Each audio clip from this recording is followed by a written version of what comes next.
super excited for today's episode. We have Dana Montgomery on. She is my friend and teacher and just an incredible leader overall. Just impeccable woman of purpose who leads through purpose. And I really wanted to talk to her about that today. So that's what we're going to be focusing on. I do want to say, before we get into it, that this is the first time that we've done video with this podcast. So Dana and I jumped on a Zoom call. Now I'm recording this on Zencaster. The world is our oyster. And I'm just excited to be able to show you visually the conversations because I think it might be a little more engaging for people who enjoy that. So if you're listening wherever you normally get your podcast, you can head on over to YouTube. It's just my name, Star Jeries, and I'll create a podcast playlist of all past episodes eventually, but this one will definitely be there with Dana.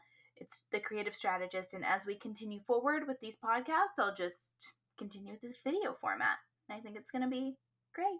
So thank you all for joining us today. Let's get this show on the road.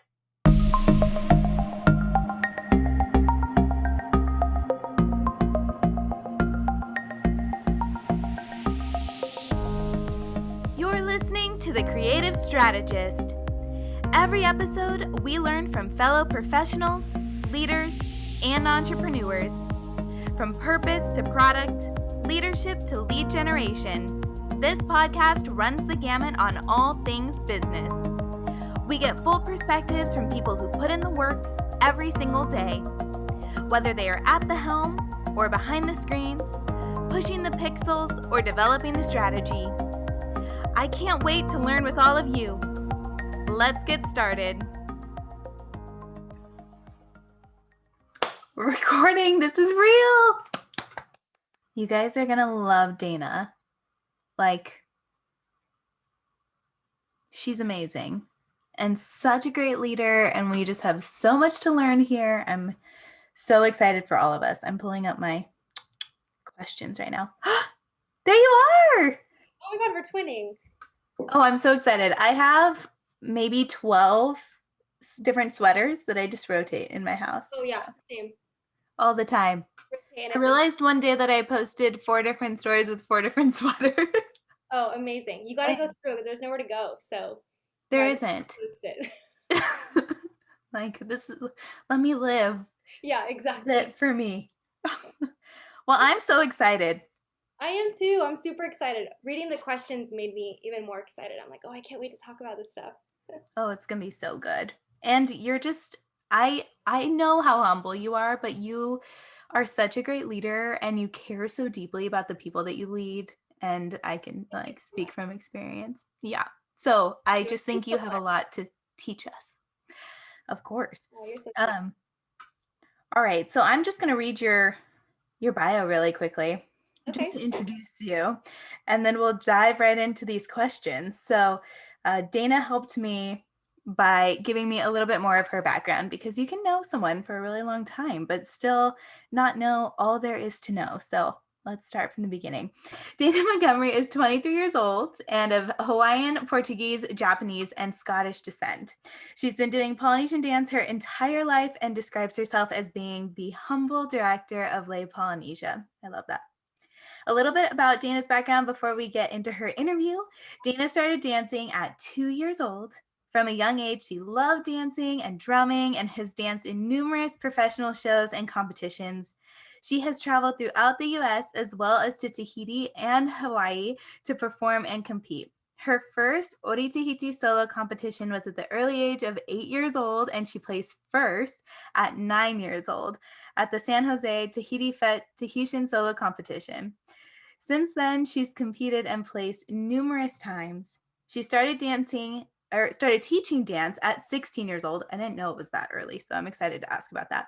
At Lay Polynesia, she fell in love with choreographing, and by the time she was 20 years old, she was the lead instructor, choreographer, and creative director. She credits her parents for giving her the pathway to perpetuate the Polynesian culture and her Hawaiian heritage with humility and love.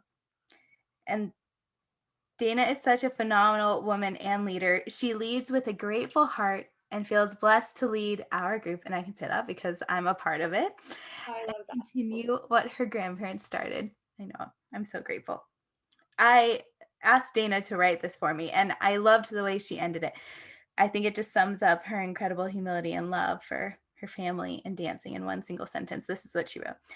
My parents have taught me to lead with love and welcome everyone into our studio with open arms, just like our culture does. The Polynesian culture isn't just song and dance, it's family. Ah, so good.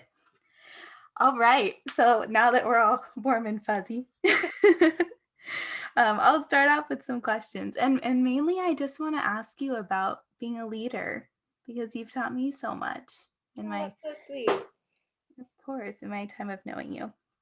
So, knowing you for almost 4 years now, I've learned that family really does come first. And I would love to just open it up for you to tell us about your family, your grandparents, your parents, and your time as performers, entertainers, and educators.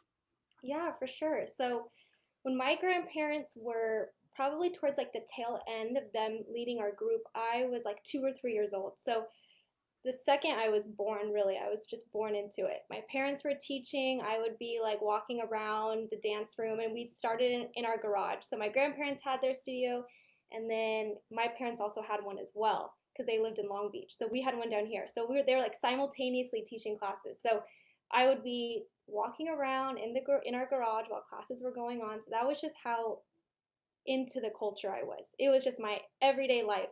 We'd go to school. My parents would work because they're regular teachers during the day. So we'd go to school, they'd go to school, we'd come home, it'd be like an hour, we'd get a snack, get something to eat, and then we'd go to the studio until like 10 o'clock at night. And that was our life for basically my entire life. It was just go to school, the studio, school, studio. Saturdays and Sundays were shows or rehearsals. And that's just I think why my passion is so strong because that's really my entire life was just that. And growing up, my parents were really big on us being a part of the studio, but with everyone else as well. Like we were all family. Like in the studio, we call everyone like auntie and uncle, like hula sis, brother, right? Even if you're Yeah. not even related at all, that's just what everyone's called. And for me, it was so strong because we were there with those people every single day. Like I saw the same people for like 20 plus years of my life. So we became such a strong unit, not just my family, like my immediate family, but everybody in the studio. So I think growing up, that's kind of where our family unit kind of like vibe and sense in the studio came from. Was our family was always like that. They always included everybody that came through our doors. Our family was there every day. So it was like, okay, now you're kind of coming into like our second home, and we're just like kind of welcoming you into our second home. And it was probably one of the best childhood experiences ever. I loved it. I mean, it was so much fun and it taught me so much about family, the importance of family because you're living it. You're a lot of kids, they're not with their parents all the time. Like they go off and play sports. That was my sport. I Yeah. was with my family all the time and it was a blessing. At times, like when you're younger, you don't think about it that much, but I think about it now and I'm like, that was such a blessing to be with my family, my two brothers, my younger sister, my parents, my grandma and grandpa. Like when they were tired, they would come down to the studio and they would watch us and hang out with us every day. So it was definitely different, but a good different. I really like that. And I think there's something about creating too. And I've experienced this with my friends and now, my hula sisters and just anyone I've ever shared a show with or creativity with. I think there's this deeper bond Yeah, because you're like sharing something so personal when you dance, right? exactly. And it's not like we're doing hip hop or something that's like pretty general, like Polynesian dance is kind of a small community. Like the people that know about Polynesian dance are a good amount of people, when they say, "Oh, I've been to Hawaii before. I've seen a luau," things like that.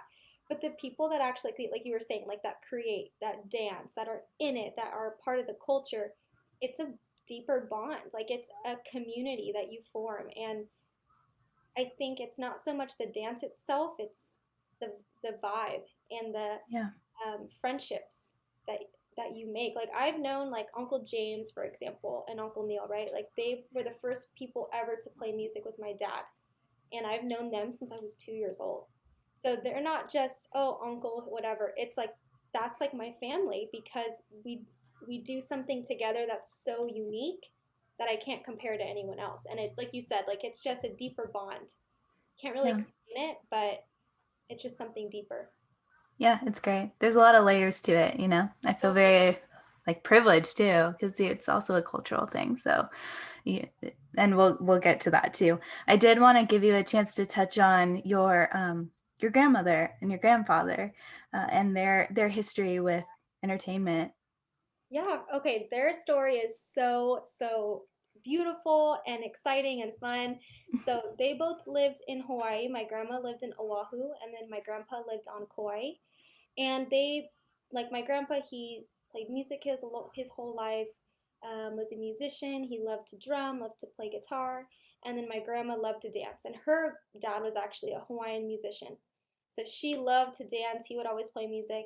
And then they both moved here in their 20s to Long Beach, which is funny. Like they met here in Long Beach instead of in Hawaii. So they moved here. They met each other. I think it was some like Hawaiian themed club or something. She was performing there doing a Yeah. show, and he was just there with his friends, and they met and they started dating. And then, like, during that time, Polynesian entertainers they would go and tour. So, like, there wasn't really, like, Polynesian dance wasn't really cultural during that time. It was more of like an entertainment thing. And so they were both part of like the entertainment business. She would go and do shows, and then he would get the same gig and he would play music, and they would travel and they would go everywhere and perform. And she was, I mean, like, not biased, but she was amazing. Like, she was one of the girls that, like, in her 20s, that she would get called every show, and she would go and perform, and he would follow her and he would go and do the same gigs and play music. And like you're talking about that bond, I think that's why they were so close. They were married for 50 something years, I think. And I think that's why the bond is so close because they did something and they shared something that nothing could break or that no one else could relate to. So they toured, they went together like Hawaii, Las Vegas, Utah, like all these different places. And then they got married. I think it was like their mid 20s. They settled down in Long Beach and they had kids. So because they couldn't travel with their kids, they decided let's just open up our own like Polynesian entertainment studio. And so they opened that up in, I believe it was like 1961 or something. I have Wow. to double check, but it was over 55 years ago. They opened it up and they did it in their garage. So they had my auntie Yvonne, my uncle Greg, my dad wasn't born yet, but they had two kids and they were running a studio in their backyard. Their house was like a two-bedroom, small little house. And then they would run classes in their backyard and in their garage at night. And they did that for a while. They would go and tour and do shows and stuff and bring their group. And my dad kind of had the same experience I did. Like he'd go to Right. school and then he'd come home and he would, perform or drum or whatever, go to class in his garage. So So cool. their story is so cool, and I think it's so unique. Like you can't find that anywhere else. Like it's just such a unique story. Yeah, it's really, really special. And um, one of the first times I danced with the group that I'm in now at the studio was for your grandmother's funeral. Oh yeah, So that's right. yeah, that was really special too. And our families are so intertwined. I didn't really realize that until we came to the studio and we started, I Mm-hmm. mean, over the years, oh, you Yeah, know. exactly. It I know. really is. It's So like the same group of people. yeah, it is really such a small world. Um, okay, so now that we've talked about family and that being, I mean, such a backbone of the studio, and I kind of knew that's what you were going to say. I did want to ask you, with that in mind, and that being really the heart and soul and the heartbeat of the studio, what do you think including that is really just a key to being a successful leader? like having that family element in there and knowing that that's really where you start from, what do you think, trickles through that and becomes the success? Yeah, that okay, so that question to me I feel like has so many layers because what I thought was a successful leader when I started is different than what it is now. And like I like how you said like family being a backbone because that's number one. That's to me that's just how I lead is through love and through like acceptance, knowing that everybody that is here is family and I'm going to treat them like that. But also being for me transparent and vulnerable because as a leader nobody relates to anybody who's perfect. And so trying to be the leader that you think you should be, meaning like you're super strict and you enforce things and you're not their friend, you're the leader and this and that. And you don't have bad days. Every day you're on, every day is good. Nobody relates to that. And in the end, people want a leader that they can relate to, they can look up to, and they can see struggle but get through it and come Yeah. out on the other side. So not saying that you have to be, like sad or whatever all the time, right? To be a leader. It's just you want to be transparent with the people that you're leading, letting them know, like, hey, I have bad days too, and this is how we can get through it. And especially with, the kind of leading I do, it's all out of love and passion. Like dancing is all about the passion and perpetuating the culture. Like so for me it's more of if you're here, then let Oritihiti, let hula, let that heal you. Like let that help you. And I'm here to help you along that journey. But you don't have to be perfect. You don't have to be like this picture perfect leader that, like I said, never has bad days or anything like that. You just want to be real with the people you're leading and let them know that you're there for them.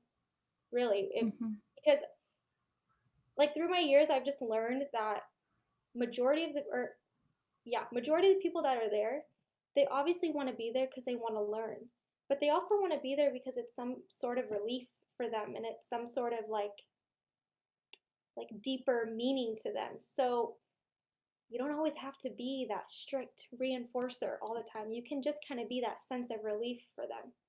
And I think that helps a lot because they know they can rely on you and they can lean on you if they need. Yeah. It's so interesting because, and we'll get to your timeline in a little bit. I know we already mentioned it, but I didn't realize when I started in the Elite class that that was one of your first years of really taking over choreography, taking over being the lead instructor at the studio.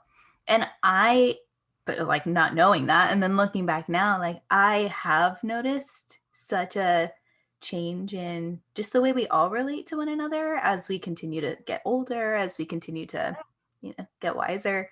And seeing you change as a leader too has been really inspiring to me. And I am one of the older gals in the group. I mean, now we have a lot of the ladies and we're combined, but coming in, exactly like you said, it was a lot of us are extremely driven and we want to work as hard as we can for you. I think you know that. But a lot of us too, like we work our jobs and then we come because we just love it. And it is that relief. So you have a very interesting position. It's like business, but it's also life. So what I heard from you just now was be authentic, still like give your all, Yeah, but that exactly. And you give your humanity. all, like you can give your all, but not always have the smile on your face, Yeah, right? Or not always be the most energetic or yeah, whatever. And that's more from your guys' perspective. For me, like I used to judge that a little bit, like, oh my God, if they're not smiling or this and that, am I doing my job? Are they not happy? Or and I would go in this cycle, thinking, okay, I'm not a good leader, I'm not doing enough. And then I realized, okay, if I was in their shoes, like and I had a bad day, I just came from a job, I had a horrible day. I just want to come here and relax. And if that means that I'm not having a smile on my face, that's what it means. It doesn't mean anything less. And I've learned that over the years that not mm, everything is what it seems on the outside, yeah, and to not completely judge that because like when I started teaching too at like 16, that was like from 16 on, I was more of the teacher. I hadn't been in the student position for a while. And Mhm. so you kind of you forget, like, oh shoot, okay, I was just like that too. You know, when I was a dancer, I was like that too. So it makes me happy that you see that Yeah. I've changed a little bit, because I I think as you get older in general, if you don't change, then that's almost weirder, right? Than if you do, because you Right. evolve and you're learning new things. And if you're not learning from what you've done in the past, then you're not really evolving. So, Yeah. yeah, I think just leading with love and honesty is really, for me, the key. Because, like I said, nobody wants, or nobody relates to anybody who's perfect. So, just being your authentic self and being empathetic to what other people go through, regardless of if they tell it to you or not. Yeah. And getting through those bad days together. Like, you've never asked us to, like, push through something that you wouldn't do on your own, you know? Exactly. Like, and I think a group of women, or, when we dance with the boys too, but, like, mostly it's just us ladies together. And as we build and get stronger together, it just is like these pillars holding each other up, so it's Mhm. exciting. Yeah, I love Exactly. that. That was And such a great answer. What'd you say? you have people to lean on, which is amazing. You know, like that's that Yeah. bond. If you go back to that, right? It's like if you're having a bad day, you come to class because you know there's other people there that'll just make you feel better. And they don't even have to say anything about if your day was good or bad, right? You're just there, Yeah. and the vibe of the whole class and everybody there makes you feel better. So it's a pretty awesome thing. Absolutely. I love that. Um, all right. So I think we kind of touched on it, but having that vulnerability and that leadership and that group atmosphere and just the authenticity, um, how do you think that's cultivated itself in other parts of your life, like other relationships or other teams that you might be on? Or I know you're going to be an educator eventually.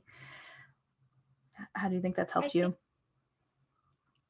it no, it has a ton. It's helped me in my personal life a lot, actually, realizing that it's okay to not be okay all the time. You know, um, I was actually just talking to one of the aunties at the studio about this, about her daughter.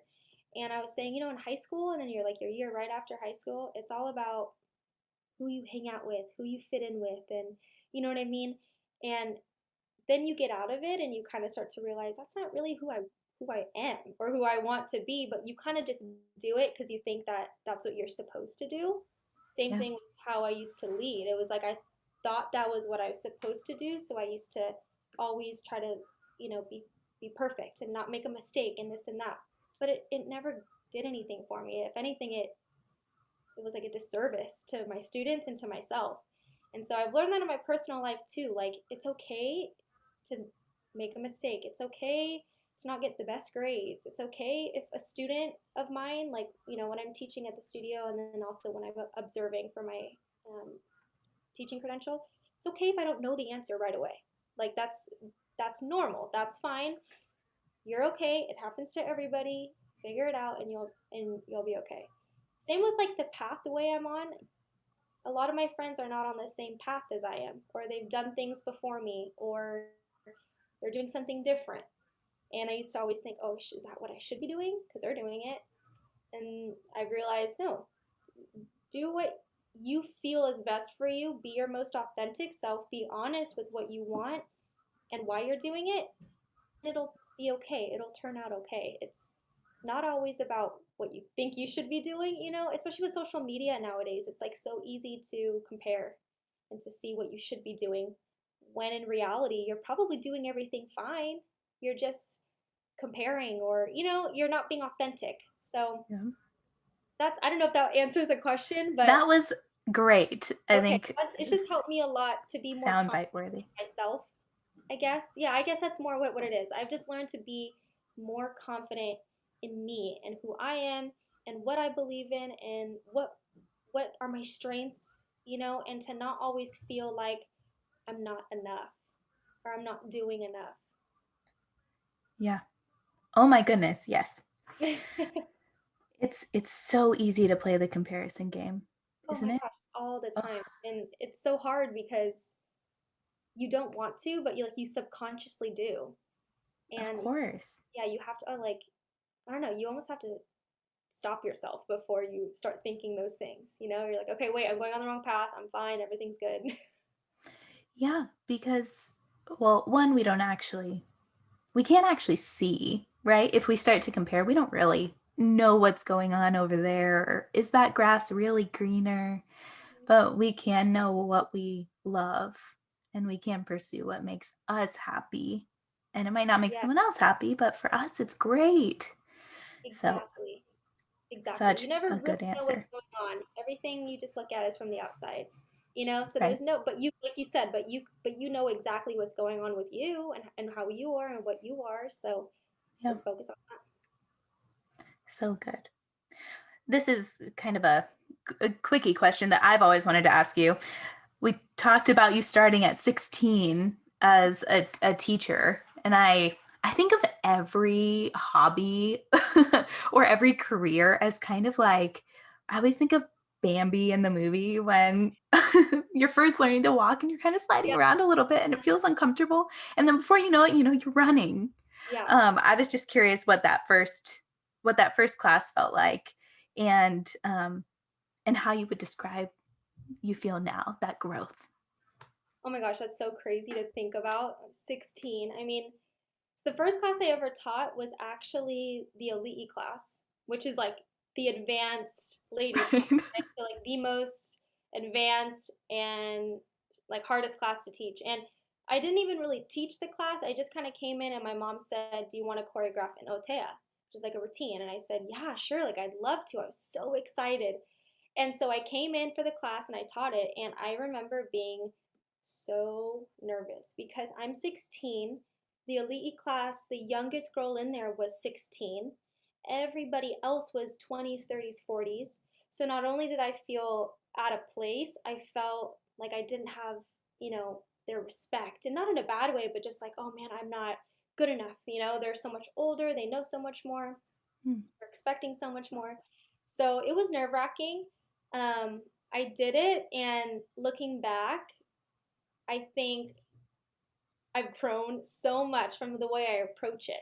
Because when I used to choreograph and I used to teach, I used to do it a lot differently than how I do now. I didn't used to plan ahead of time. I didn't used to think about, how many dancers are going to be there, how should I line them up. I did everything spur of the moment, especially that first class. So, of course, the dancers were so sweet. They knew Auntie Lori was right there. They knew I was just coming in to teach a class, so they were so sweet. But it was a little hectic because I didn't really know what I was doing in the sense of how to manage the dancers. I knew the routine, I knew how to teach it, but sometimes when you know how to dance it, your explanation of it is not always how they're going to understand it. Right. And so then when I'm teaching it and I'm like, oh, well, you don't, no, no, no, it's like this. You don't get how to do that step. You don't know how to do this. I take it on me like, oh, shoot, am I doing it wrong? Am I teaching it wrong? But it's not no one's fault. It's just you have to figure out different ways to teach it, different ways to Right. approach it. And so that first class was hectic because I didn't know how to adjust, I didn't know like, oh man, she's not understanding it the way I'm saying it. How else should I explain it? Um, but it was like when I ended it, it was so exciting because I was like, I know I want to do this again and again and again and again. It wasn't like, oh man, I'm over this. I don't want to do it anymore. I loved it. Yeah. So it was nerve And wracking and scary, but it was good. and the rest is history, right? Yep. I'm Lucky my gonna parents even trusted me at 16. I was like, "You sure? Like, you hey, really want me to do a class?" yeah. Um, in the ladies class when I first started, and that's like where I entry level, began. Mhm. I remember two gals coming to teach us from the elite class, and I think they were like 16 at the time. And Yeah. honestly, my thought was like, oh my gosh, I better soak it all up. Yeah. They must be amazing, That's so funny. So, it's funny perception, right? Like For from sure. my point of view, you're like, "Go, girl, go," and then in our own minds, we're like, "Oh no, oh no," but that's totally human. That's so Yeah. funny. In anything, that's how it is. Yeah, I'm gonna try and I don't know if I'll cut this part out or not. I'm gonna try what happens with gallery view, That's me but every day. I think that was such a good answer and so much fun to see like progression and just you being so comfortable and explaining things so well. And yeah, time is amazing. I know it's like weird for me to think back on. I'm like, okay, how did I used to teach? Like, I know how I used to teach, but to think back, I'm like, how did I teach like that? Like, that's so chaotic. It was so not the way I wanted it to be. But, when you're 16, you think you know it all and you think you're like good and you're fine. And Yeah. then you look back and you're like, you were not good and you were not fine. But you were great for who you were at the time. And then now you're great for who you are now. And then we only get better. I'm just gonna keep believing. I think we only get better. Speaking of time, what do you look forward to most as you continue along your path as an educator, a leader, performer?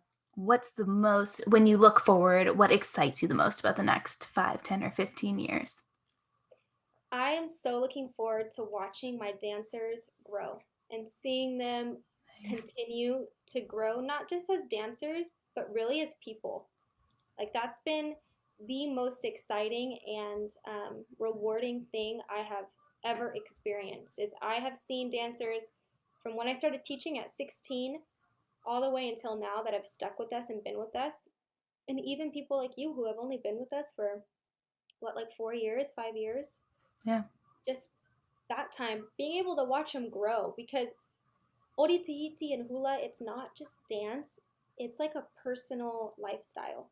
And what Yeah. it does to you as a person is it helps you grow and it makes you better in a lot of areas. It helps you realize a lot of different things, try new things, challenge yourself. That's what inspires me to keep going, honestly, is just watching you guys grow as people on the inside, grow as dancers, and for me to have a part in that because I'm able to watch that, and if there's any way I can help and be some sort of guide or whatever in your dance journey is the most rewarding. It's so Good rewarding. answer. Yeah, it's amazing. Yeah. I could definitely see how that's so incredibly rewarding. All right.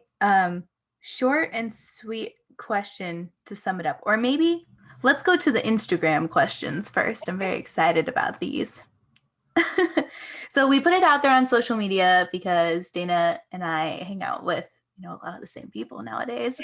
And on her Lay Polynesia site or Instagram, she put out a question box just for folks to ask her questions. And I thought some of these questions were so profound. So we're going to read a couple, and Dana's just going to rapid fire answer these. Okay. First question was, how has dance been healing for you? Oh, so many ways. I think one of the biggest ways it's been healing is the community that you build when you dance. The friendships, the lifelong family relationships that you make with people, and that deep bond that you form when you dance, it's so healing because like we were talking about earlier, right? You have a bad day, you come to class, it's not necessarily what you're dancing, it's who you're dancing with. And those people can just heal your Yeah. spirits. And for me personally, some of my hardest days have been right before a class, a practice. I don't want to go. And this was when I was younger and now I didn't want to go. But every time the second I would step into class, it was like joy just filled up Yeah. in my heart because you can't be sad when you're dancing, especially with people around you who have the same exact passion. When there's live music, when there's live drumming, there's just this mana, like this energy that you feel that heals you. And like at my grandma's funeral, we all danced, and just in the Polynesian culture, that's how you heal through song, through dance, whether it's sadness or happiness or frustration, whatever, right? You just dance and it heals you. And that was another thing I said is it's been a way for me to express myself without any form of judgment. and it's been a healthy way for me to express myself because I'm able to do it without feeling like I'm doing something, wrong or whatever. I'm just dancing and it just heals me. Yeah. I That's such a great answer. I think we've all had times where we're standing outside that door, and whatever it is, you just leave it outside because you walk in and the music's good and the people are happy and Exactly. we're about to just move. Yep. Like, what a lesson in life, right? You get into these moments where you're like, I don't know if I can take a step forward. Like, I Yep. don't know where to go from here. And then just to Yeah. walk into a place where you literally just move. Yeah. It's Yes. special. It's super special. And Yeah. especially this year, I think this year has taught me more Oh, yeah. dance and what it can do because this year is literally a year of like trying to heal, and trying to get Yeah. better. And dance has done that for me. Oh, 100%. Yeah, this year has taught me a lot. A lot. Yeah, Gosh. about the power of this family for sure. All right, next question. What helps you push yourself on the days you can't seem to get out of a funk? Oh my gosh. I loved that question because It's a good one. I think so many people are in a funk and so many people have bad days. They just never show it or you can't tell. And for me, it's just knowing, like, for me, it's knowing why I dance. When I dance, it's not because I want to win a trophy. It's not because, like, I'm competitive and I want to perform and do that. I dance because I love it and because the connection it has for me to my culture, my family. Um, that's why I do it. And those bad days, and you're in that funk, like you just got to push through those days because everybody has them. It's not like you're the only person that has a bad day, but just push through and don't be so hard on yourself about dance itself. Because for me, like when I have a hard day, the reason I don't want to dance is it's like, oh, I don't want to dance and then I'm not in shape right now, right? Like I don't look good when I dance. My technique isn't strong. I'm just not. It doesn't matter. Like it doesn't matter how you look when you're dancing. Just move. Like you said, just dance and push through those rough days. That will get you out of the funk. Sitting in the funk and like letting that take over you is not going to do it. You just push through. Yeah, 100%. And this whole conversation, we've been talking about dance so much because it's the one thing we can relate all these things to. But if you really tear this conversation apart, leading with authenticity, caring for the people that you're leading, um, starting with why, like all of these things are really basic foundational concepts for just being a good leader and for also, like any sort of endeavor that you're gonna any journey that you're about to embark on, like you always go back to your Sure. why. Yeah.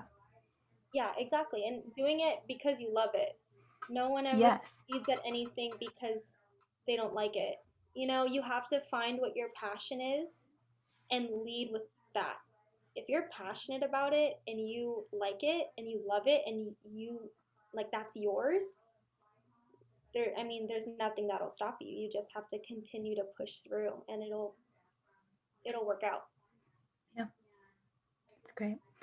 This is a good one. In such a competitive environment, what advice do you have for young girls? Oh yeah, I loved this question. Um, Hmm. so for me, right now is hard because kids these days that have like social media and every solo competition out there is now on YouTube. You can go watch every solo dancer on YouTube, right? It's so hard for them not to compare and be competitive. And I always tell our young dancers and I tell like the elite class and everything all the time, it's like don't compare. Your journey is your journey. Where you are is exactly where you're supposed to be. Obviously you don't want to be complacent, right? Or you don't want to expect to be great if you're not practicing or anything like that. But don't compare yourself to other people. Be confident in your style, be confident in your teachers and what they're teaching you, and be confident that you are enough and you can get there. And from there, that's where you can start to compare yourself against yourself. Like every competition you do, you should be saying, did I do better than my last one? You shouldn't be saying, did I do better than that girl next to me? Because at the end of the Yeah. day, you're just constantly comparing. You're never looking at yourself. which is really who you should be comparing yourself to, is you, you know? Right. But for young dancers, I think it's really understanding that hard work, dedication, and patience will get you there. Looking at other videos and comparing and all that kind of stuff is not going to get you there. You Yeah. really have to find that within yourself to want to be better. And at a young age, it's so hard, but hopefully with like guidance, they can, have some pathway to follow. Right. And it should just be fun too. It would be so fun. I mean, Yeah. like when I used to compete, uh, I think there's maybe one video of like when I used to compete, one video of like any dancer during that time because that wasn't a thing. So when you competed, it was like you competed and it was fun and you did it. It wasn't like, oh, you competed and now it's going to be all over YouTube and you can go and compare. And no, it was like you just did it because it was fun. And like, am I a competitive person? Of course, but I was Right. never competitive because I wanted to beat someone else. I was competitive because I wanted to be better and I wanted to be the best I could be. And if you're not having fun also, they're going to know. You can't fake it. Like when you're out there and you're dancing, some of the best dancers are the ones that are just smiling from ear to ear the entire time. You can like feel their energy and their passion through or the screen, which is like all the virtual comps now. Like back then you could just like feel it from the stage. And if you're too competitive, they can feel that too. Right? Where like you're not doing it for the passion and the culture, you're kind of doing it selfishly. Mm, So yeah. it's a hard thing. I think that's With really cool. Yeah, what you said about competing against yourself, like not resting on your laurels, like pushing yourself, but also instead of thinking, I have so far to go, I have so far to go. I just heard someone say this in a sermon actually, but it was instead of thinking of how far you have to go, I mean, acknowledge how far you've come. Yes, 100%. I love that. That's such a good way Yeah. to put it. Because so many times you look to what you want to be and like where you want to go, when in reality you've come such a long way. You should be excited about how far you've come. That should like motivate you that you can keep going. Yeah, So it's I love really that. That's a fun. really good way to put it. It was such a it was such a nice, succinct way. Sometimes it's hard to express what you're feeling inside, but Yeah, yeah, that one totally. got me. I'm so glad. Okay, one thing to sum it all up. I'll just ask you a short and sweet question. So, if our listeners were to walk away with anything from our conversation today, just like a little blurb for them to remember, what would you want it to be? Um, okay, I think it would be to find something you're deeply passionate about, that you really, really love, and something that you think can change other people because maybe it's changed you and it's helped you, and do something with that and lead with that. And whatever you decide to do, if it's something that you're passionate about, do it out of love. Don't do it out of any other reason. Um, because for me, with the studio, that's what I've found is that it's something that I love and I'm so passionate about. And if I'm able to share that with other people, then I've done enough and I've done my job. So just find something you're passionate about. It'll all work out. It's not going to be easy. I'm not saying it's going to be something that's just going to happen, but if you're passionate about it and you love it, you'll find a way. You'll find a way to push through and you'll show up every single day grateful for what you're doing. And that has done so much for me to have Such something a that good answer. I'm grateful for, and it's also something that I love. So it's a blessing. That's great. And we all love you for it. So thank you for leading us with so much kindness and Oh, grace you're and so sweet. humility and on and It's on and on. blessing. Of course. Before we go, how can people follow along in this journey? How can people connect?